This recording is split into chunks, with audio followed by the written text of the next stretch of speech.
malinaw ang iyong pananaw, matuto tayong maghintay sa tamang panahon ng Diyos. How many years naghintay si Abraham sa pangako ng Diyos?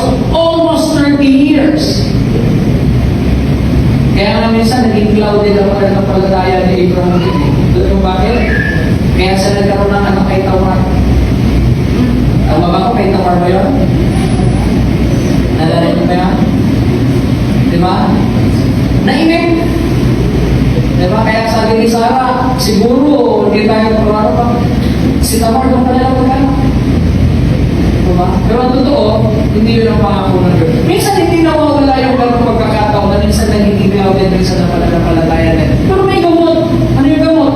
Back to the Word. Balik sa salita ng Diyos. It leads us to wait the right time. Number 5, ito, so maintindihan natin. Eyes of your faith lead us to understanding that serving God there is a sacrifice. Pag hindi mo tinanggap yan, may hirapan ka mag-ipon. That serving God is including your sacrifice. Pinangakuan ng anak, si Abraham, nagkaanak na.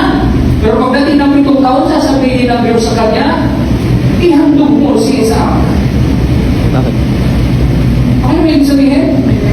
Ihandog mo si Isaac. Without even question, sabi mo, Lord, sa akin manggagaling ang lahi mo. Hindi din papatayin ko siya, sunugin at ihandog ko sa iyo. Pero walang question na ginawa ni Abraham, madaling araw pag gumising na, sinama na si Abraham, nagdala ng lutsino, nagdala ng panggato, para ihandog si Isaac. Without even question. Sapagkat normal. I give an example. Ano ang madaling lumamot? Paayos sa ako, sa tubig o sa lupa? Ano mas madaling lumamot? Yung paayos, di ba? O yan ang gusto ng marami. Pero the reality, ang maglilingkod sa Diyos ay ano? Pagsalungan. Sa agos. Kasi walang kalaban mo sa paglilingkod, sarili mo. Kailangan mong isakripisyo yung mga gusto mo. Kailangan mong mag-pray. Kailangan mong magbasa ng Biblia. Nakuha mo ang ibig sabihin, sa una talaga sakripisyo niya. Hindi ka sanay. Nakuha mo ang ibig sabihin, ang kalagayan mo, kung kailan ang kaabot, sasalungan ka. Pero sisiguraduhin ko sa iyo na kahit salungan ka sa abot, bibigyan ka ng Diyos ng tamang direksyon. Rather than lumangoy ka kung saan ang abot, saan pumunta ang abot, gusto ka niya dadalhin. Hindi mo alam kung saan ka niya dadalhin.